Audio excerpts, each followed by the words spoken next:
Bonjour à tous et à toutes et bienvenue sur le Renard littéraire.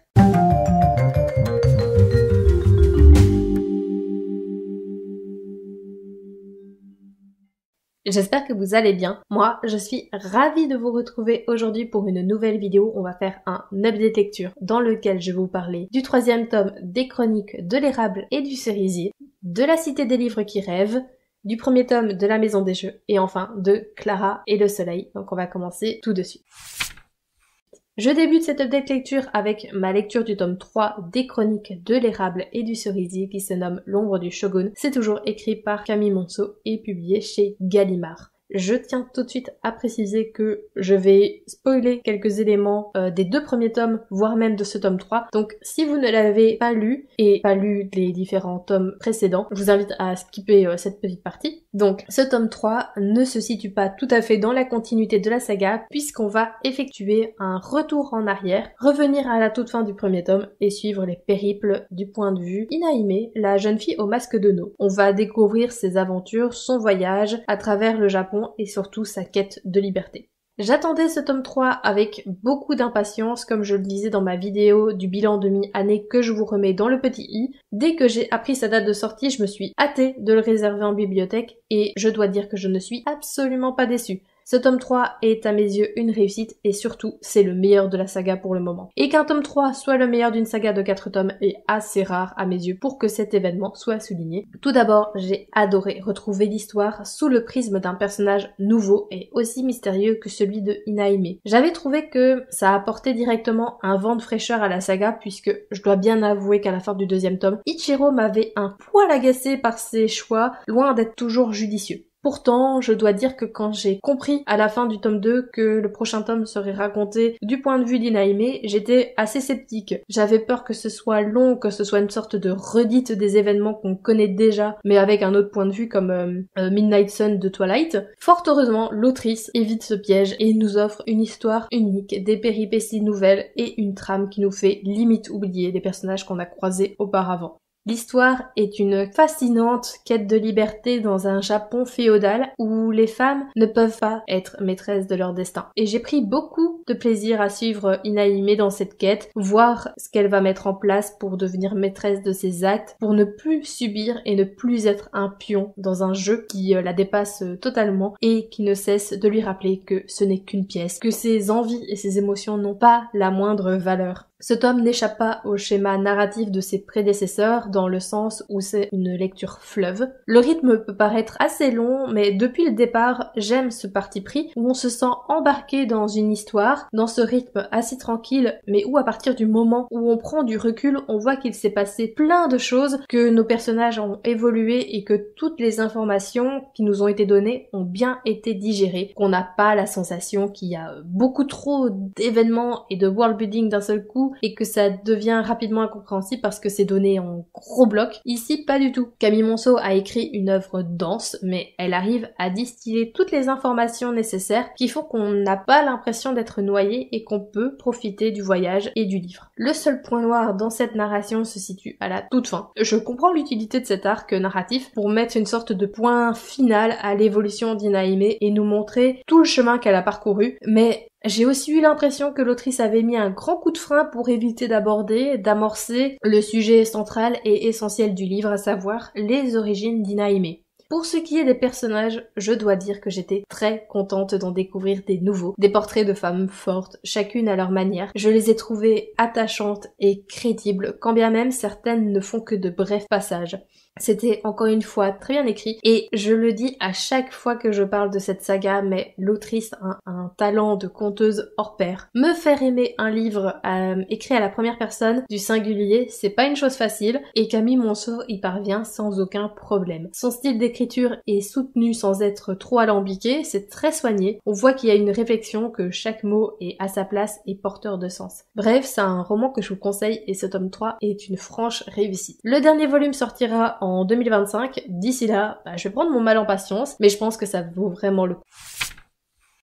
je poursuis avec le premier coup de cœur de cette vidéo et mon premier coup de cœur depuis le mois d'avril en vous parlant de La Cité des livres qui rêvent de Walter Moors, publié chez Les Grandes Personnes, maison d'édition qui m'était totalement inconnue au bataillon, mais vous pouvez également trouver ce livre en format poche chez Folio et avec, on va pas se mentir, une couverture bien plus belle. Mais on n'est pas là pour parler du choix de la couverture, mais bien du livre. La Cité des livres qui rêvent, c'est un roman jeunesse et je dois avouer que le résumé présent sur Livre Addict est si parlant que je vais me baser là-dessus et vous le lire.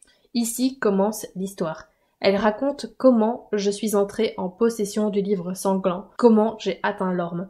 Cette histoire n'est pas destinée aux lecteurs au cuir tendre et aux nerfs fragiles, à qui je recommande d'emblée de reposer cet ouvrage. Oui, je parle d'un pays où la lecture peut rendre fou, où les livres risquent de blesser, d'empoisonner et même de tuer.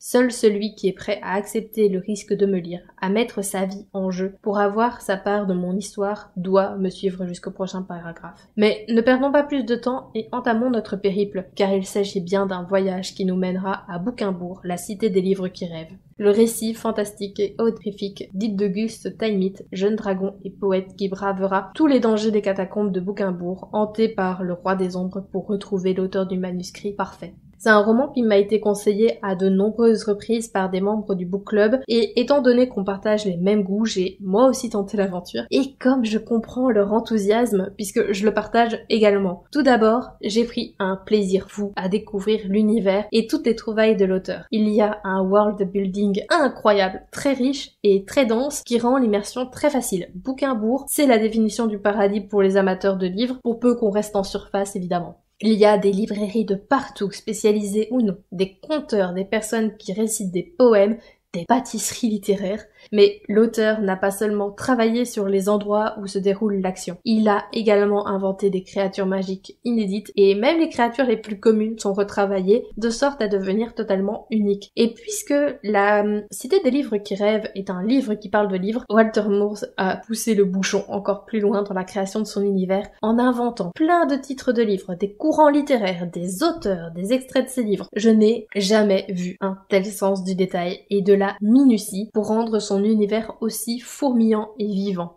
La Cité des livres qui rêvent a une intrigue très bien ficelée et qui est ultra cohérente. J'avais peur en voyant le nombre d'éléments et je me suis demandé comment l'auteur allait pouvoir tout traiter en profondeur et le pari a été relevé haut la main. Tout est à sa place et rien n'est superficiel. En plus de ça, l'auteur avait plus d'un tour dans son sac et il m'a surpris à de nombreuses reprises. C'est également un roman rempli d'action puisque notre protagoniste va vivre plein de péripéties et elles sont loin d'être facilement résolues. Hildeguste va galérer et on va par moments avoir très peur pour lui et on se demande comment il peut se sortir de cette impasse. Je me suis réellement intéressée au sort d'Hildeguste parce que c'est un personnage attachant. C'est une autre force du roman. Chaque personnage est marquant et a son rôle à jouer. Même ceux qu'on croise assez peu ont quelque chose qui fait qu'ils ne sont pas effacés de notre esprit. Le style d'écriture est incroyable. Si je devais reprendre les termes du livre, je dirais que Walter Moors a atteint l'orme. C'est d'une grande qualité. C'est soutenu sans être pédant. Il y a du style, de l'humour, des scènes d'action compréhensibles. En réalité, j'étais tellement bien dans cet univers et tellement immergée dans cette aventure que je n'avais pas envie de finir le livre. Je ne pouvais pas le lâcher et je ne pouvais pas non plus dire au revoir à cette imagination folle, à ce dragon un petit peu bêta mais super attachant, à ces antagonistes bien flippants et quand ça m'arrive, je sais que c'est un gros coup de cœur. Bref, je pourrais en parler pendant des heures et des heures, tellement ce livre m'a émerveillée, mais je pense que le mieux que je puisse faire, c'est de vous encourager à le découvrir à votre tour. Promis, vous ne serez pas déçus.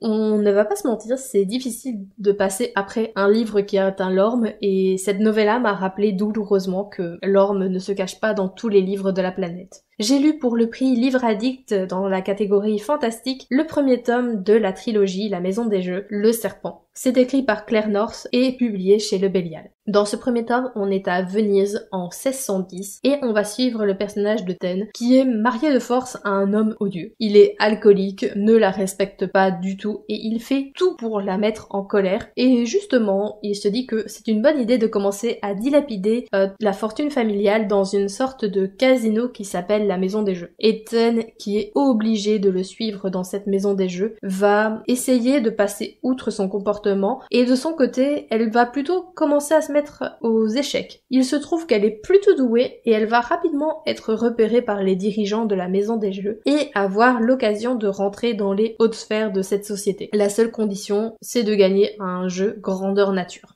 J'avoue que je n'avais jamais entendu parler de ce livre avant de le voir sélectionné pour le prix Livre Addict, et étant donné que j'avais déjà lu un roman proposé dans cette catégorie et que pour pouvoir voter il fallait lire 2 livres de la sélection, je me suis directement intéressée à celui-ci. Déjà parce que la couverture réalisée par Aurélien Polis m'avait intriguée, et puis parce qu'il était très court. Tout ça pour dire que je n'en attendais absolument rien et que j'ai quand même été déçue. Le concept de l'histoire est franchement intriguant. Entre l'époque, la ville de Venise, les jeux grandeur nature, et le concept de la maison des jeux elle-même, je pense qu'il y avait de la matière pour faire quelque chose de très chouette. Cependant, ça n'a pas été le cas et ma lecture a été on ne peut plus laborieuse. Si cette novella ne faisait pas plus de 154 pages, j'aurais directement abandonné et ce sans aucune hésitation.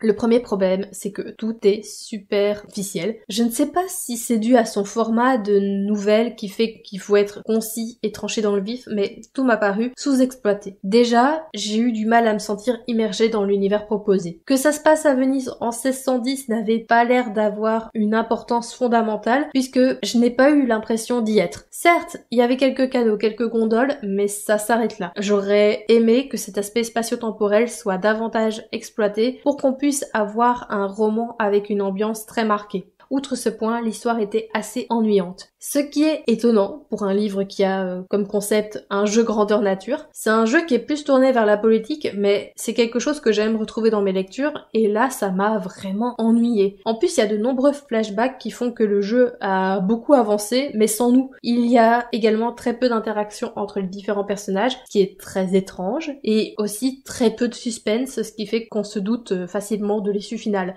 Je n'ai pas une seule fois douté, et j'ai compris la fin très rapidement parce que le jeu est très linéaire et que notre protagoniste ne rencontre que peu de difficultés. D'ailleurs, parlons-en des personnages. Je ne me suis pas attachée une seule seconde à eux parce que j'ai eu l'impression d'avoir affaire à des silhouettes en carton très désincarnées et vides, ou alors je soupirais parce que l'autrice appuyait fortement sur des traits de caractère évidents. Je pense par exemple au mari de Ten, où l'autrice va bien nous expliquer que c'est un homme méchant, alcoolique, qui dilapide l'argent de son foyer, qui n'a aucun respect pour Ten, et en fait, je l'avais compris rapidement, et j'aurais préféré qu'elle passe à autre chose, ou alors qu'elle le montre d'une façon plus subtile.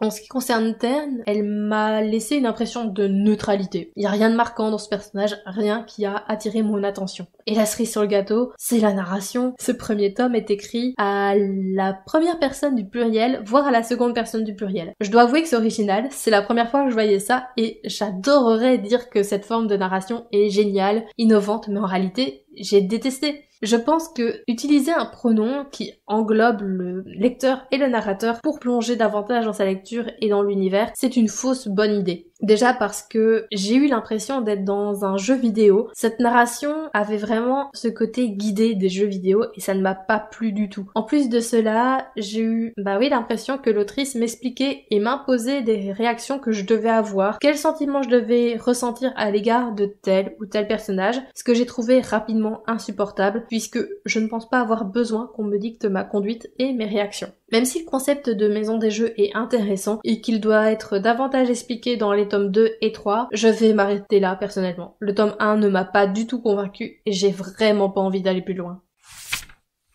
J'ai beaucoup râlé sur la maison des jeux, mais je vous propose de terminer sur une note plus que positive, puisque après avoir eu un énorme flop, j'ai eu un coup de cœur inattendu pour Clara et le Soleil, qui est écrit par Kazuo Ishiguro et publié chez Gallimard. Clara et le Soleil, c'est un roman de science-fiction qui raconte l'histoire de Clara, une amie artificielle, qui va faire la rencontre de Josie, une jeune fille à la santé fragile. Clara va donc quitter la boutique dans laquelle elle vivait jusqu'à présent pour s'installer chez Josie afin d'effectuer son rôle d'amie artificielle et tenir compagnie à la jeune fille. Et on va suivre le quotidien de ces deux personnages et leur évolution. Je ne connaissais absolument pas l'auteur, quand bien même il a eu un prix Nobel pour l'ensemble de sa carrière littéraire. Pour ma part, c'est grâce au podcast Bibliomaniacs et à la critique très positive de l'une des chroniqueuses qui m'a donné envie de le découvrir, et dès le départ, j'ai été conquise. On va d'abord parler de l'histoire qui m'a beaucoup émue. Ce n'est pas un livre avec de l'action, des plot twists et du suspense, pas du tout. Clara et le soleil, c'est un roman tranche de vie dans un univers très proche du nôtre où l'intelligence artificielle a fait d'énormes progrès, mais on n'a pas des robots de partout, des voitures volantes, qui rend à mon avis le livre très accessible pour les personnes qui débutent la science-fiction, et ce côté tranche de vie dans cette histoire d'anticipation à très court terme va également ravir les habitués du genre parce que ça change vraiment de ce qu'on a l'habitude de voir dans le genre. C'est doux, c'est enveloppant comme une couverture toute douce sans pour autant tomber dans le feel good à tout prix parce que l'auteur soulève des questions qui sont très intéressantes comme les impacts de l'avancée scientifique sur les humains, le deuil, la maladie, l'éthique scientifique ou encore le classisme et l'accès aux études supérieures.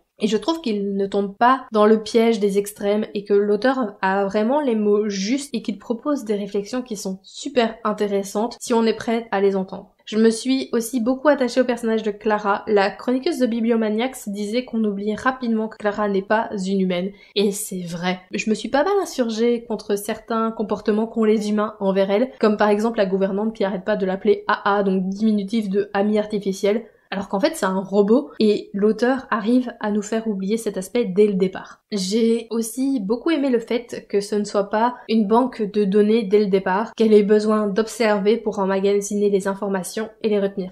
Ce qui lui confère un côté un petit peu naïf que j'ai beaucoup aimé. C'est un personnage qui est profondément gentil et dévoué. On est très loin des histoires où les intelligences artificielles finissent par se retourner contre les humains. Les autres personnages qui gravitent autour de Clara sont aussi profondément humains et ils m'ont beaucoup touchée parce que ils se sont touchés par les épreuves de la vie et ils essayent simplement de s'en sortir.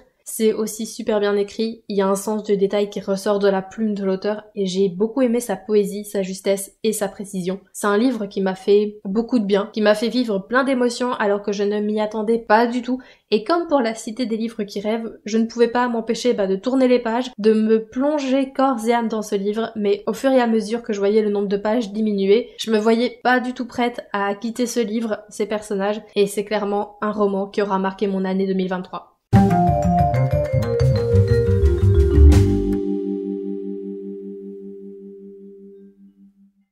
Cette vidéo est désormais terminée et j'espère qu'elle vous a plu. N'hésitez pas à me dire si vous avez lu un de ces livres et quel est votre avis là-dessus, et puis aussi quelles ont été vos dernières lectures. N'hésitez pas également à lâcher un petit pouce bleu, à vous abonner à la chaîne, ce qui vous permettra d'obtenir une notification dès que je poste une vidéo, c'est-à-dire un vendredi sur deux à 18h30. Et puis moi, en attendant de vous retrouver dans une prochaine vidéo, je vous souhaite d'excellentes lectures et je vous dis à très bientôt.